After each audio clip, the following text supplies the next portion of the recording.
Olá pessoal do oitavo ano, vamos dar continuidade ao nosso capítulo, as regências e as revoltas regenciais. O que é que a gente vai ver hoje?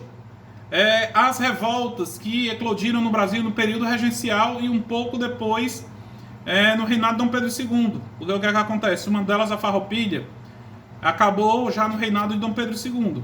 Tá? E também vamos ver o golpe da maioridade. Tá bom?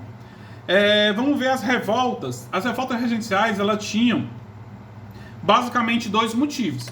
Primeiro, as más condições de vida de grande parte da população brasileira, quer dizer, os mais pobres. Essas revoltas tiveram esse caráter, okay? Por má condição de vida. Outro, a vontade das elites locais de aumentar o poder e serem atendidos pelo governo. Briga política entre dois grupos, aqueles dois grupos lá que a gente viu no finalzinho da aula, os regressistas e os progressistas, tá? Então, basicamente, essas revoltas foram por causa disso, tá? Qual é a primeira revolta que a gente vai ver aqui? A cabanagem, que foi de 1835 a 1840. Professor, por que o nome cabanagem? Porque veio dos cabanos que moravam na região do Grã-Pará, no Pará, tá? Essa revolta foi de caráter popular, que era das pessoas que queriam melhorias de vida. Professor, o que é essas cabanagens? Aquelas coisas de palafita, vocês devem ter visto que muitas dessas casas cabanas, elas são feitas sobre água em cima de madeira, que é chamada, hoje em dia chama de palafitas, tá? Aí, o nome recebeu por causa das palafitas. Os comerciantes fazendeiros da região também estavam descontentes, pois o governo regencial havia nomeado para a província um presidente que não agradava a elite local. Como a gente falou no começo, eram os humildes com as elites. De repente, o governo manda uma pessoa para administrar a região do Grã-Pará que não agradou o pessoal da elite. Quem eram os líderes dessa rebelião? Né? Félix Micher, Francisco Pedro Vinagre e Eduardo Angelim. Em 1835, os cabanos ocuparam a cidade de Belém e colocaram na presidência da província o fazendeiro Félix Malcher. Né? Malcher fez acordos com o governo regencial, traindo o movimento. O que é que acontece? Os cabanos botaram Félix Malcher para administrar. Mas o que é que acontece? Ele se aliou com o governo regencial, porque nesse período era o governo regencial que a gente viu na aula passada. Né? O que foi que os cabanos fizeram? Mataram Michel e colocaram no lugar dele o lavrador Francisco Pedro Vinagre, sucedido por Eduardo Angelim. Então, os cabanos conseguiram tomar o poder no Belém do Pará. Mas, pessoal, todas essas revoltas, o governo ia lá e acabava. Ele só não conseguia acabar com a Farroupilha, tá? Que a gente vai já ver que é um pouquinho maior. Mas todos o governo lá e abafava. Seja pelo um que traiu, ou seja pelo poder maior das tropas governamentais. Tá? O que vai acontecer? O governo central do Brasil, né? Usou toda a força para reprimir os revoltosos, né? Usou tropas de mercenários vindos da Europa, contrataram pessoas da Europa para acabar com esse movimento, tá? A morte de 40% da população da província foi o que aconteceu. 40% das pessoas que moravam na região do Pará morreram. Após 5 anos de sangrento combate, o governo regencial conseguiu reprimir os revoltosos e acabou com a revolução. O que acontece aí? Não tiveram sucesso no movimento, tá? Todo movimento que foi contra o governo central, perdeu. Menos a Farroupilha, que eu vou explicar para vocês, que só chegou ao fim após um acordo. Mas por que essa Farroupilha só chegou ao fim após um acordo? Porque foi algumas pessoas do exército brasileiro que fizeram a Revolução Farroupilha. Tá? Os grandes fazendeiros, e assim, a gente vai já explicar quando chegar lá. Tá? Outro movimento, esse aqui tem pouca coisa. Foi a balaiada que aconteceu no Maranhão, entre 1838 e 1841. Tá? foi uma revolta popular, igualmente a outra. Professor, por que balaiada? Porque eu estou com as imagens aqui, com os slides, mas também não deu para me passar na televisão. É porque eles carregavam mercadoria dentro de balaios. Balaio é como se fosse um cesto que eles carregavam na cabeça, que são os balaios. Até tem uma frase, balaio de gato, é porque é um balaio cheio de gato. Como se fosse uma coisa para carregar. Tá? Então, por isso, o nome é balaiada. Vem de balaio.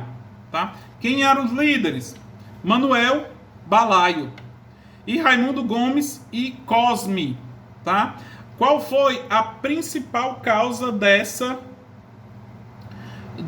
revolução, dessa revolta? A insatisfação com o presidente nomeado pelos regentes. Mais uma vez, bota uma pessoa que não é do Maranhão para governar. Outra causa, as precárias condições de vida dos vaqueiros, fazendeiros e balaios e escravos. Então, como disse lá no começo da aula, sempre é por causa da má condição da população. Tá? Mas o que foi o resultado? A revolta resultou na conquista da vila de Caxias e na anistia dos revoltosos. Mais uma vez, o governo central foi lá e acabou com a balaiada. Tá? Depois da balaiada veio outra. A Sabinada. Dessa vez não tem nada a ver com algum Sabino. O nome tem origem porque o nome do líder do movimento era o médico e jornalista Francisco Sabino. Por isso que diz a Sabinada. Tá? A revolta resultou na organização da República Baianense. Deveria durar até Dom Pedro atingir a maioridade. O que é que acontece? Eles queriam ficar em uma República Baianense até Dom Pedro II assumir o cargo de imperador. Mas o que é que acontece? As causas, descontentamento dos militares com baixos salários e a revolta com o governo regencial, que queriam enviá-los para lutar na Revolução Farroupilha, no Rio Grande do Sul, que a gente vai ver. Já a classe média e a elite queriam mais poder e participação política. Qual foi o resultado, mais uma vez? O governo central enviou tropas para a região e reprimiu o movimento com força total. E o que acontece? O movimento também se acabou. Tá? Mais uma vez. Aí vem outra revolta. A revolta dos malês. Que essa revolta dos malês, ela foi principalmente teve a participação dos negros islâmicos. Tá? Porque negros islâmicos eram os africanos que não seguiram as religiões afro, seguiam o islamismo. E protestaram contra as condições dos escravos na Bahia. Tá? Local em Salvador, província da Bahia. Tá?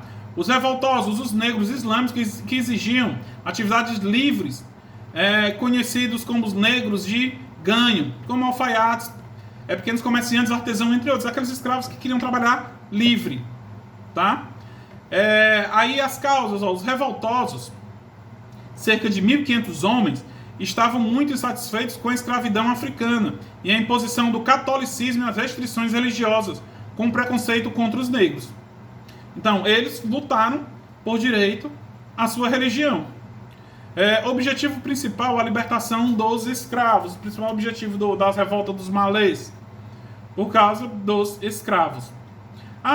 Por que é revolta dos malês? Expliquei. Porque malês é uma palavra originária iorubá, do povo que entrou, que eu gostaria, é o que eu falei para vocês, que é descendente a Margareth Menezes, o Carlinhos Brau, né, o grupo Leaia da Bahia.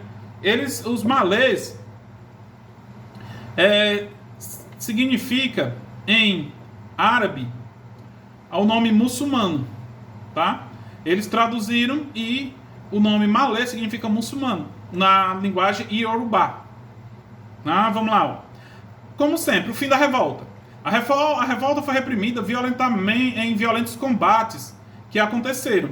No conflito morreram 7 soldados e 60 revoltosos. cerca de 200 integrantes da revolta foram presos pelas forças federais, quer dizer, quem é a maioria negro, foram julgados pelo tribunal. Os líderes foram condenados à pena de morte. Outros revoltosos foram condenados a trabalhos forçados, açoites e degradados, enviados para a África. Tá? Então, mais uma que acabou sem nada. Tá? Aí vem a principal, pessoal. Essa deu um pouco mais de trabalho. Ela durou 10 anos. A Revolução Farroupilha, a Guerra dos Farrapos, tá? Que aconteceu durante 10 anos, de 1835 a 1845. Teve caráter republicano, queria a proclamação da República no Brasil. Tanto é que lá eles conseguiram proclamar a República do Rio Grande do Sul e a República de Santa Catarina, que chamava República Juliana, como a gente vai já ver aqui, ó. Onde aconteceu?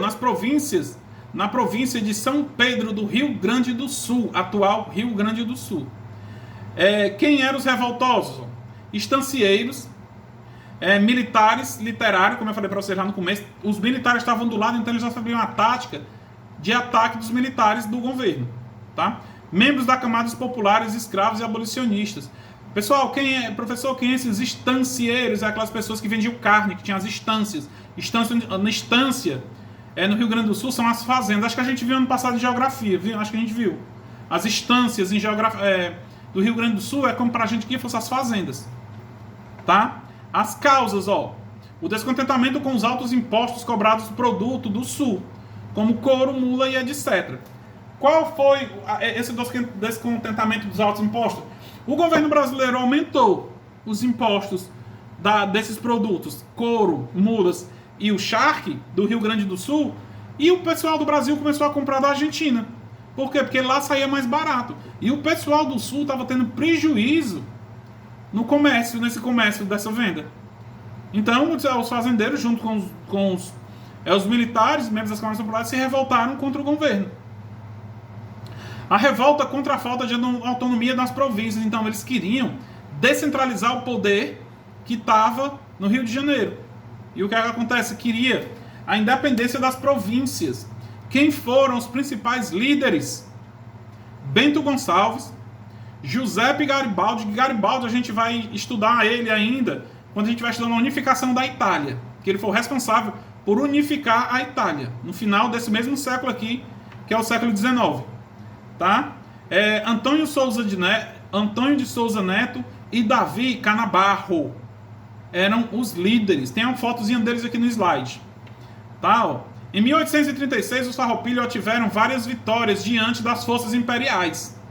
O que acontece? Os revoltados, sabendo da tática de guerra do Império, vão e conseguem vencer várias batalhas. Mas nesse mesmo ano, Bento Gonçalves, que é um dos principais líderes, é preso e é levado para a Bahia, em Salvador. E ele é preso em um forte, que agora eu não estou lembrado o nome do forte, que até eu estive lá quando eu estive ano passado na Bahia, bati até uma foto lá. Ficou preso lá. E o que acontece? No mesmo ano é proclamada a República pelos revoltosos. A República Rio-Grandense, quer dizer, o Rio Grande do Sul se separa do Brasil. No ano seguinte, Bento Gonçalves ele consegue fugir nadando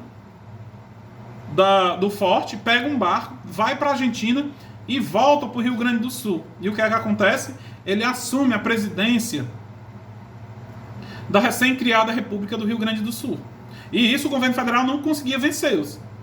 Em 1839, os farrapos proclamam a República Juliana, que é a região da atual Santa Catarina, sob a liderança de Giuseppe Garibaldi, um dos heróis dos dois mundos, e Davi Canabarro. Por que heróis dos dois mundos? Porque tanto ele teve influência na Revolução Farroupilha, como no processo de unificação da Itália, como eu falei anteriormente.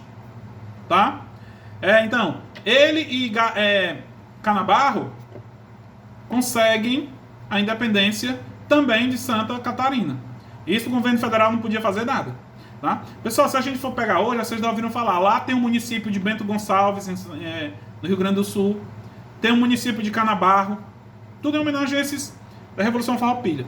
Tá? Então, a Revolução Farroupilha, eles não conseguiam vencer. Aí, o que é que acontece? O governo imperial, já no reinado de Dom Pedro II, porque o Dom Pedro II assumiu em 1840, no ano de 1842, o governo imperial nomeou o Duque de Caxias, que é o patrono do Exército Brasileiro, né, para comandar uma ação com o objetivo de finalizar o conflito separatista no Sul. Tá? Não, infelizmente, não conseguiram. Após 3 anos, mais 3 anos de negociação, muitas batalhas e um número muito grande de derrotas, os farrapos aceitaram a proposta de paz oferecida por Duque de Caxias. Duque de Caxias é aquele tipo de pessoa inteligente. Já que eu não posso vencê-lo, meu amigo, junto-se a eles. E foi o que Duque de Caxias fez. Chamou, vem cá. Vocês estão tendo derrotas sucessivas. A gente também está perdendo. Vamos fazer um acordo?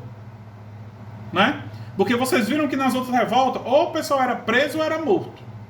Ou mandado para a África, outros países. Aqui eles chamaram, tinham muitos ex-militares, que foram, não sei se o de vocês está falando isso, que foram reincorporados de novo ao Exército Brasileiro. Né? Aí Duque de Caxias fez um acordo chamado Paz Honrosa. Por que Paz Honrosa? Porque nenhum dos dois lados foi humilhado numa derrota. Mas também nenhum dos dois lados ganhou. Tá? O que é que dizia esse acordo de paz? Anistia geral para os participantes do conflito. Quem participar... Anistia, pessoal, é um perdão, é perdoar. Você está perdoado pelo que você fez. Então, quem participou do movimento estava perdoado. Não ia ser preso, não ia ser morto, que nem das outras revoltas que a gente viu. Tal, reapropriação das terras confiscadas, o que é? O governo teve suas terras de volta. A incorporação dos oficiais revoltosos no Exército Nacional, que eu falei antes, era uma revolução do Exército contra o Exército. E eles aceitaram de volta os oficiais que estavam à frente da Revolução Farroupilha, como é o exemplo de Bento Gonçalves. Tá? A liberação de todos os escravos envolvidos na luta. Então, os escravos que estavam envolvidos do lado dos revoltosos, que não eram poucos, eles foram libertados. Tá? Aí a revolta teve fim em 1845, com o Tratado de Pacho Verde, né? Que acabou com o movimento. Tá? Então essa foi a Revolução Farroupilha. E para encerrar e a gente ir embora, que eu vou ali já tomar uma Coca-Cola, se Deus quiser. Não estava tomando, mas estou com vontade de tomar, eu vou tomar já. O golpe da maioridade. Pessoal, a gente viu que quando Dom Pedro foi embora, Dom Pedro II ficou apenas com 5 anos de idade. Né?